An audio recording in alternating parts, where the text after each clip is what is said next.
Hello everyone, Ben with the BTC Sessions here. I'm up in Edmonton, and this video has to do with thanks, Dave. I'm up here in Edmonton, and this video, I'd like to talk a little bit about a recent change in career that I took. We had an official announcement for a company called Bull Bitcoin. Bull Bitcoin is Canada's Bitcoin company, pure and simple. A one-stop shop for all the needs of Canadian Bitcoin users. We will be the anti-Coinbase, the anti-BitPay, offering a higher level of service without ever compromising on our core values. Our goal is to build the Bitcoin infrastructure behind the next financial revolution and bring Bitcoin mainstream. We firmly believe that this revolution is Bitcoin. For this reason, we will never support any altcoins, and we will never be using any of our resources to work on non-Bitcoin blockchain technologies. Right? That seems to be popular. And so I was offered a job by Dave Bradley, who is the founder of Bitcoin Brains in Calgary, and by Francis Pouliot, who is CEO of Satoshi Portal out of Montreal. Now, if you want more details about what Francis is doing, what his goals are, and what is kind of driving him and what he's trying to produce, there is a full video of his chat, his speech in Calgary as he announced the launch of Bull Bitcoin, and I will link to that down below. You can also subscribe to the Bull Bitcoin YouTube channel. That will be linked down below as well. But this video will be me talking about my reason for switching to Bull Bitcoin and the values that are driving me and what I hope to accomplish with this move. So I hope you enjoy this chat, this little explanation of mine, and without further ado, here's me talking about my move to Bull Bitcoin. Francis, say hi. Hey, hello. We're here. So what is Bull Bitcoin? Well, it is a new company, a merger of a number of entities, and these entities are Satoshi Portal, Bills.com, Bitcoin Outlet, Bitcoin Brains, and CipherNote. It's going to be headed by Francis Pouliot and Dave Bradley. Francis was early in the Bitcoin industry. He had a huge hand in the Bitcoin embassy in Montreal, and he has been directing and helping form policy in Canada around this space.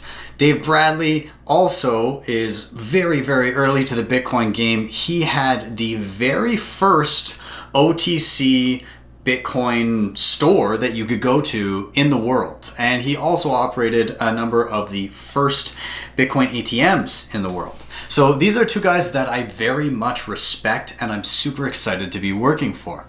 Now, what is the goal here? The goal here is to be Canada's Bitcoin company. There's been a lot of trash out there lately. I'm not just talking about in Canada, but down in the US and worldwide. And a lot of, I guess, hype around assets that really have nothing more going for them than just an idea and some hopes and dreams. And so we're hoping to bring that focus back where it needs to be, and that's on Bitcoin. That's what we believe. We are Bitcoin maximalists. Now, what I want to start with here is some of the values that have caused me to change the trajectory of not only my life, but my career, and why I've made this move to be part of Bull Bitcoin. One of them is a concept called skin in the game. It's essentially the idea that I don't want you to tell me what you think, I want you to show me what's in your portfolio. In other words, if your opinion isn't backed by actions that you yourself have taken and your actions don't have any consequence, then why would I value your opinion? So this extends to not only what assets you're holding, but I believe to what your career is as well. So while I did work for a number of companies over the past number of years, I came to realize that I couldn't possibly be out there promoting and selling all of these altcoins and ICOs and things like that if I didn't believe in them. How is that having skin in the game? It's not. And so I wanted to shift and I wanted to really put my money and my life where my mouth is. And so when Francis and Dave came to me with this idea of Bull Bitcoin being unabashedly Bitcoin maximalist, having our bet on Bitcoin as the world reserve currency, as this aspiration of hyper-Bitcoinization, it really spoke to me, and I had to make a move that actually showed that I'm willing to commit not only my portfolio, but my time, my effort, my career to this aspiration. Now, another value that I think is important is honesty. This kind of tacks on to the skin in the game and how I couldn't really morally be promoting these alternative currencies at the same time while I'm not holding them myself and I don't believe in them. And so this is kind of what plays into my career shift as well. I can't be working and promoting something that I don't think has value, and I don't want to be making material about things I don't believe in. And with this new company, with Bull Bitcoin, I get to be honest. I don't have to be creating content where I'm saying, oh, look at these various coins. I can be creating content saying, I think this holds value. I think this is shit. And I'm very excited to do that in many creative ways. There's a concept called time preference. And time preference refers to whether you're a long or a short-term thinker. Are you in it for a quick buck, or are you thinking years down the road? Are you thinking for the rest of your life, for your children and your grandchildren? And so I want to exude what's called low time preference, meaning that the short term doesn't really matter to me. Time isn't something that's a major issue because I know that I'm young and I have a longer time horizon to kind of build things up. I'm not looking to dump my money into trashy coins that are the flavor of the week. I'm looking for something that I believe has long-term staying power and that exudes the ideals of sound money. And so that is another reason why I wanted to dive into Bull Bitcoin here, to really embody those qualities and have that be my driving force behind my career. So low time preference is a concept that obviously I knew the idea of long and short-term thinking, but the term time preference really came to my attention when I read the book, The Bitcoin Standard. And I'll leave links to that down below if you guys want to check out that book as well. Now, of course, the number one thing that drew me to Bitcoin was this idea of sound money. It made me start to question what money is, what gives it value, why my dollars are continually buying less when I go to get groceries every week, and you see other assets that maybe hold their value a little bit better versus regular fiat currencies. And so when I started to really dive in and understand the monetary policy baked into Bitcoin, it kind of opened my eyes to things. And so I got driven down this rabbit hole and started to investigate stuff along the lines of Keynesian versus Austrian economics. Now, if you're unfamiliar with those terms and you've taken some economics courses or are familiar with economics in general, odds are you've been absolutely pounded with Keynesian economics. Now, economics is not a science. Keynesian economics is just kind of where the masses ended up leaning, but there's an entirely other school of thought. And if you really want to dive into it, I highly recommend it. I'm going to have some links to that down below as well, so you can understand some of my reasoning behind why I believe Bitcoin has value and why until we achieve sound money, I believe that every other blockchain project right now is more or less just a distraction. Now, my political views have shifted over time, and they continue to grow and ebb and flow depending on I guess new information that is presented to me. But more or less, I'm leaning heavily libertarian at this moment in time, and there are reasons for that. But at this point, I do have a heavy aversion towards too much governance, whether it be in an actual country or whether it be with my currency, especially with my currency. So the longer I stay in Bitcoin, the more I seem to be leaning towards this libertarian angle. And that's also why I lean away from a lot of these other cryptocurrency projects, because I don't like the idea of governance. And the qualities that I see in Bitcoin, they lean the furthest towards that libertarian ideal that I've seen out of really any project. There's no figurehead.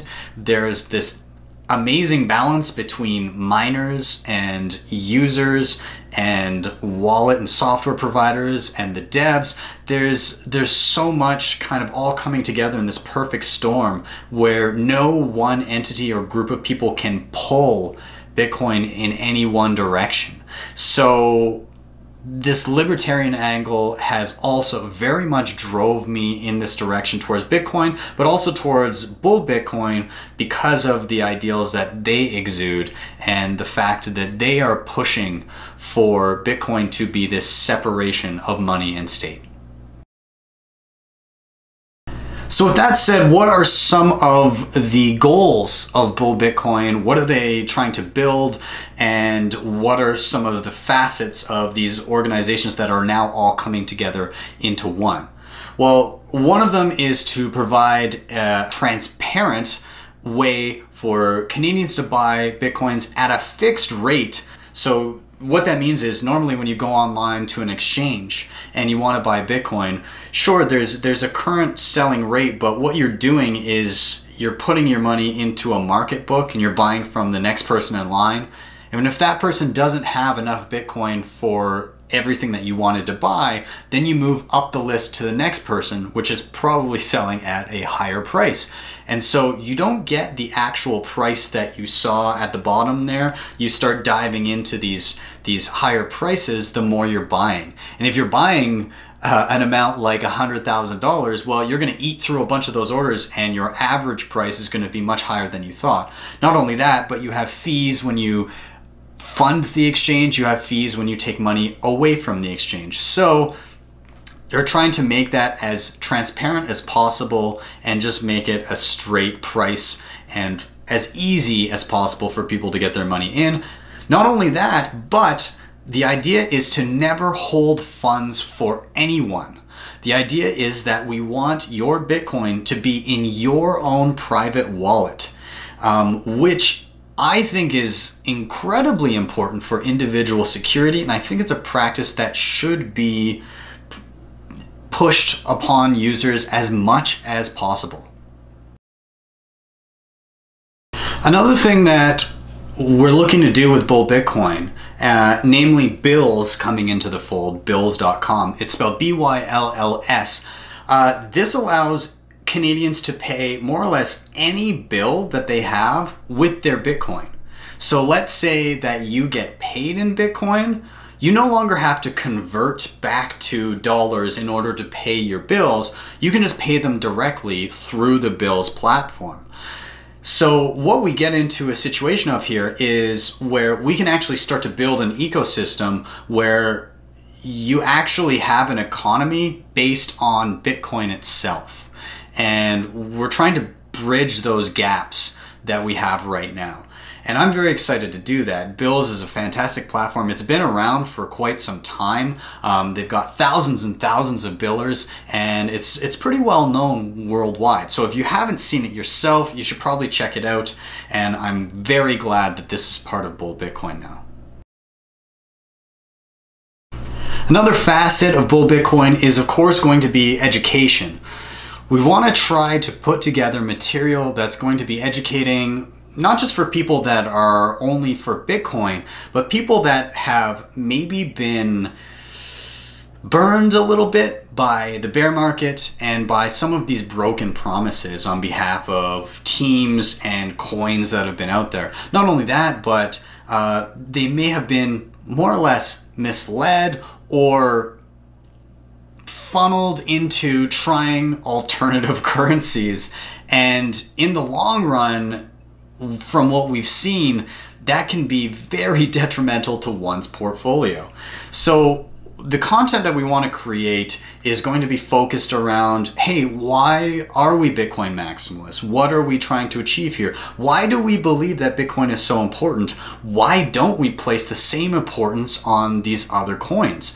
And what I'd like to personally be doing is be going through coin by coin and actually breaking down some of the reasons why I believe that they've traded off things that I don't want to trade off. So not only that, I'm very excited to be able to make some humorous content around this kind of stuff. More on that later. I'm sure you'll see it popping up eventually. And furthermore, the Bitcoin Brains leg of Bull Bitcoin is also going to be offering consults so that people can actually inquire regarding their own businesses, regarding accepting Bitcoin, regarding general concepts, all of that kind of stuff. So Bitcoin Brains is going to be taking up that leg of the business. Now, one of the most important, even though it's going to be kind of hidden away in the background to most regular users, is this idea of developing software that gives power back to the individual or to the small business and takes power away from large entities like Coinbase and BitPay. A lot of people don't realize how dependent this entire ecosystem has been on these larger entities for their APIs and their software in order to have things successfully run. And Francis Pouliot realized this during the user-activated soft fork debacle when people like Coinbase and BitPay wanted to push to fork Bitcoin to a different set of developers. And he was trying to run his own nodes in order to accept specific coins, user-activated soft fork coins for the Builds platform, and found that in certain instances, he would have to rely on BitPay or Coinbase for back-end infrastructure. And so what did he do? He went and built all of that shit himself. And it's known as CipherNode. It's a wonderful project, and I think it's going to go a long way in letting people be more self-sovereign and, once again, pulling that power away from these larger entities and spreading it out amongst real people. So what are some of the resources that have kind of led me into this line of thinking? Well, I've got two of them right here. One of them, of course, is the Bitcoin Standard. This book is incredible and very eye-opening, and it's written by a gentleman that I had the pleasure of meeting here in my hometown of Calgary, Dr. Saifuddin Ammous. I highly recommend you check it out. You know, myself, Francis, Dave, we all very much look to this as a wonderful addition to the reading material out there for this line of thinking. And furthermore, this is another great one, and I alluded to this earlier, but Skin in the Game by Nassim Taleb. Now, again, I've already discussed the concepts or the general concept of the book, but I highly recommend you guys give this a read. Outside of that, obviously, if you can find any videos, there's plenty out there of Francis Pouliot discussing his many projects and some of his beliefs. He's been on some great podcasts. He's been on What Bitcoin Did. He's been on with a lot of people. So just search Francis Pouliot up and you'll find a lot of great content. Furthermore, people like Trezor, I really respect. He doesn't mince his words when he's talking about this subject. There's also another great guy, especially that I've been paying more attention to lately. His name is Murad, and I hope I pronounce this right, Muhmadhov. And he was on Off the Chain podcast recently. The name of the podcast was called The Ultimate Bitcoin Argument. I highly recommend you check that out because that once again gets into my line of thinking and why I've made these shifts in my life to exemplify what I try to put out there. So once again, I'm very excited to be a part of Bull Bitcoin, and I hope you will follow me on my journey with this new company in the coming days, weeks, months, and years as we try to build the Bitcoin standard.